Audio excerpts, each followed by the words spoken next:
breastfeeding neurodivergent children. I'm Kayla. I was diagnosed with ADHD when I was 7. My 5-year-old son is also high support needs non-speaking autistic. Today's episode is all about understanding new food fear. Just imagine for a second that you are standing at the edge of the door of a plane, hundreds of feet in the air, and you're about to go skydiving for the very first time. You're probably feeling sick to your stomach, your heart is racing. I'm sure there's a bit of a overwhelming urge to step back and not do it. What if I told you that same primal fear is the same feeling that a child, and especially neurodivergent children, may experience when faced with new and unfamiliar food? We are actually going to approach offering our child new foods based on some ways that we might prepare for our first skydive. So the first thing you would do when preparing for a skydive is you would want to build trust with your instructor. When an instructor that is calm, seems experienced, and you feel like they have your safety and best interest in mind. So your child needs to trust you absolutely at mealtime. Calm,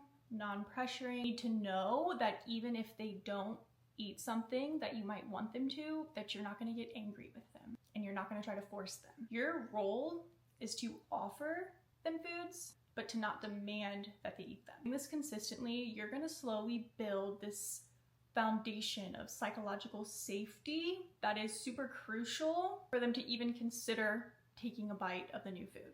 Number 2 is our gear check and our pre-jump briefing. This is all about routine, reassurance, and creating predictability. Before you're gonna jump out of the plane, you're gonna check your parachute, probably multiple times. Make sure you have your harness on, and you're gonna want a clear briefing of all the instructions and steps you need to take before jumping. Probably want those instructions repeated to you multiple times. With new foods, children thrive on predictability. So something like a visual schedule, a visual representation of what's for dinner. I like to serve my son's foods on the same plate. He gets the same utensils. He sits at the same place at the table. I always make sure to have at least 2 to 3 safe foods on his plate. I always try to be very consistent in the presentation. You guys will see me deconstruct his meals a lot. You want to serve familiar foods the same way and try to avoid as much as possible unexpected changes. That's going to feel like turbulence right before you jump, which is going to take you 10 steps back in your preparedness for the jump. Number 3, we're going to be taking small steps to the edge of the plane before the jump. This is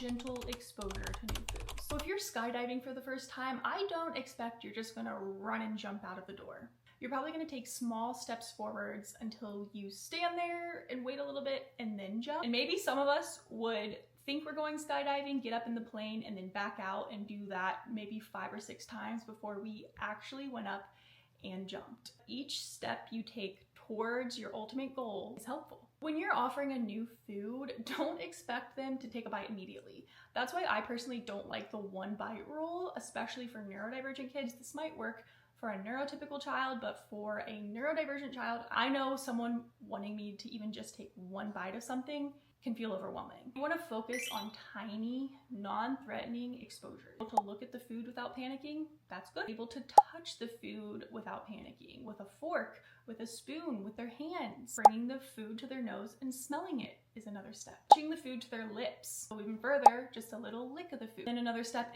is a tiny bite of the food. All of these steps are important and they should be celebrated. Ultimate goal, yes, is for them to eat new foods, but it might take a bit to get there. So you should be happy if each time they progress a little further with these small steps. If you're going skydiving for the first time, it would be really rare for you to do a jump completely alone. Usually you're going to be doing a tandem jump. So this is all about modeling and supporting your child during mealtime. We as parents, we're the best role models for our children. Really eating foods yourself with genuine enjoyment is so helpful. Them watching you eat something is very impactful. This is why I always like to try as much as possible to be eating the same meal as my child. I make a meal, yes, I might make some like a peanut butter and jelly, chicken nuggets, some safe foods for my son to also add to his plate, but I do give him a little bit of what I am having for dinner, even if it's just for, most of the time I don't expect him to touch it. Is you want to be verbally supporting them and talking your way through the meal. So when I'm eating something new, I'll say, oh, yum,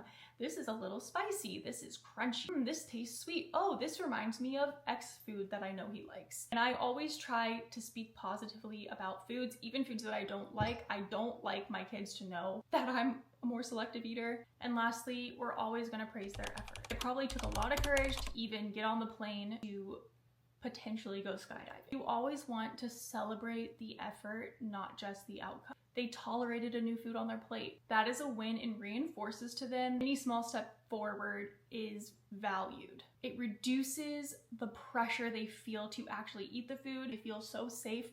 That's when you're gonna find the most wins. It does take a lot of time, a lot of patience, which I know is hard, but believe me, it is so worth it. I know this was a lot, but believe me, I have so much more to share, so follow along if you found this helpful, and thanks for watching. Bye guys.